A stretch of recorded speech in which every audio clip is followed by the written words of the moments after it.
The last video that I want to show y'all is with all this racism, with all of these things that come into play, whether or not people are going to be successful, whether or not the world is against us. Take a look at this. I think most people would be surprised to learn that despite the fact that blacks as a whole have a higher poverty rate than whites as a whole, black married couple families have for more than a quarter of a century, every single year, had a poverty rate under 10%. And in most of those years, the national poverty rate was not as low as 10%. So it's not a quite, and you say, well, this is due to institutional racism. In that case, does that mean that the racists make an exception for blacks who are married? I mean, do racists either know or care whether blacks are married? None of these glib explanations stands up to the slightest empirical study. I think we may go back to certain parts of that video, but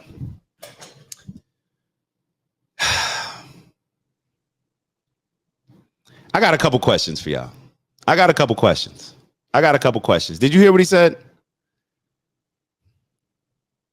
This triggered a lot of questions in my mind.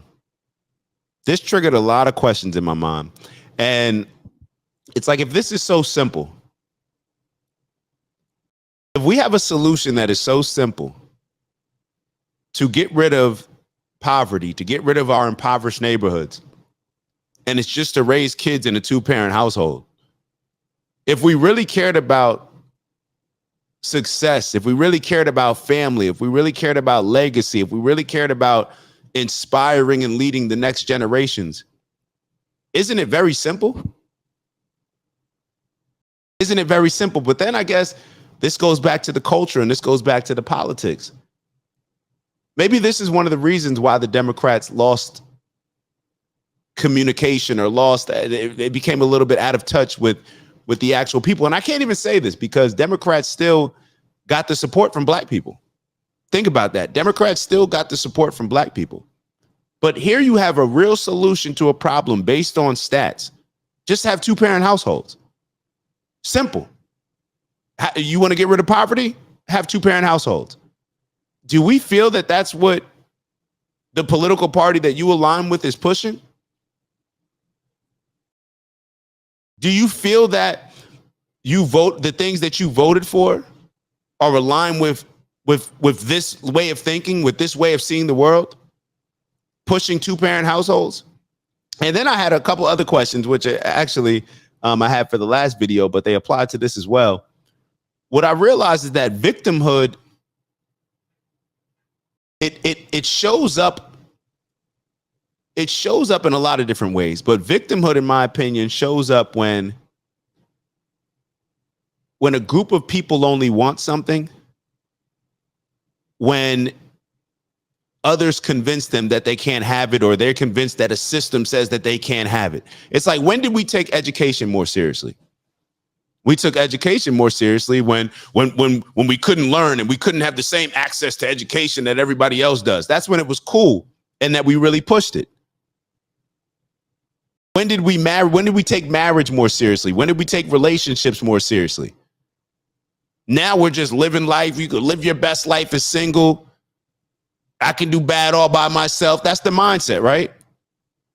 That we're hopefully moving out of. But when did we take marriage more seriously? I guess it's when we weren't able to marry, when we're coming out of slavery. Why is there the black marriage rate higher than when in the 40s or the 50s, when a black woman was more likely to get married than a white woman? It's because we were coming out of a time where that was not allowed. So therefore, it's like we want it, that FOMO. Like, we want it because they said that we couldn't have it, that we weren't allowed to read, and now we want education. But when we're allowed all these things, it's like we just pick the new thing to focus on. Well, what else can't we have? Rather than just focusing on let's not focus on education. Let's not focus on this. Let's focus on something else. Let's create a new thing that people can't have, so we can convince them that they're victims and that this group of people, this system, is holding them back. Look at it even when it comes to gay marriage. In my opinion, the LGBTQ, they already hit their peak. like as far as their peak power, they hit their peak power and they were fighting against, let's say, gay marriage. So it was clear the things that they were not allowed. So therefore there was a big fight against it, right? Now when they're allowed to get married, they're allowed to do whatever. They pretty much, they get actually extra privileges in a lot of different areas. Now it's like their power is like, we really not buying into that anymore. Y'all bullied us around with all this other stuff. Now we're not standing for that anymore. It's a difference. And they also don't have the numbers of the actual people supporting their movement anymore. See, the LGBTQ movement, I believe, used to have more of the LGBTQ people in it because they were fighting against maybe for realer things. Now it's like the things that you're pushing for, the majority of the people are sitting back like, damn, like we don't even agree with that. And we're in your community. So now they don't have as much strength. So all this is the problem when you have victim politics. And that's why I think that the Democrats have lost touch. And this is why they've fallen in this election, in my opinion. Look at it with hold on, I think I wrote one more thing down. Oh, yeah. Well, pretty much the things now that they're fighting for, like, because I said the groups, the LGBTQ people, they're not getting behind. They don't think that boys should be playing sports against girls. They don't think those things. They don't even think that like LGBT or LG outside of the T, they don't necessarily look at the T's like, yo, y'all are women. No, y'all may not be. So there's not necessarily alignment across the board. When there's clear things that you have a fight for, and there's clear things that you could say, like, this is how we're oppressed. That's what people are willing to dedicate a certain amount of energy for. But in a lot of cases, it's very short term. It's very short term. Look at what's happened in the Black community. We went from education not being allowed. You weren't able to read.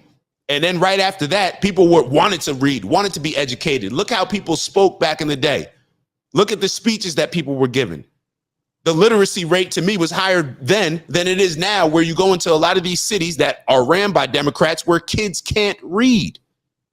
So it's like now we're back to like kids couldn't read before because we weren't allowed to read. Now kids just can't read because the school systems are bad. They're not forced to do it at home.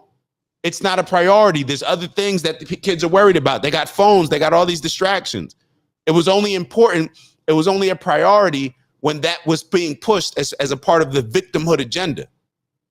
So I think that we're seeing that the victimhood agendas, they're short-lived. You always have to grab somebody's emotions with the next thing that you're supposedly being held back from, rather than establishing some values.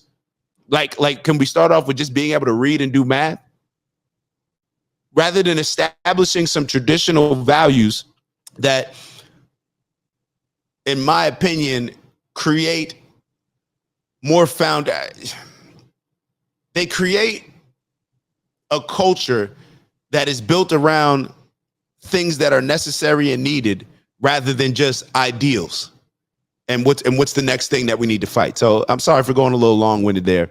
I think you guys understand my point that I'm making. But going back to what Tom Sowell said again, why fight for all these other things? Why fight for, we got to do this. We got to put this policy in play to figure out poverty in this community. We got to do this. We got to do that. I would be interested, just like how he said that Black parents, two-parent households, the poverty rate was 10%. I would also be interested in what their health of that family is. I would be willing to bet money that the health of the people in the family is much greater, that they're a healthier group when there's two parents, spiritually, physically, mentally, all these different areas. I would argue that we are just better off when you have two-parent households, and that's across the board, not just with Black people. But the question is, well, then why is that not the thing that's being pushed? Why is it all of these other things? That's the question. So, all right, let's move on. Let's move on. It's Dak. Just want to thank you for checking out our video and visiting the OG Network. If you enjoyed the video, please make sure that you give us a like. And if you're looking to join a community of inspired individuals striving for purposeful abundance, subscribe. And if you're feeling real generous, share the video with some friends and family. All right, I'll see y'all soon. Ew.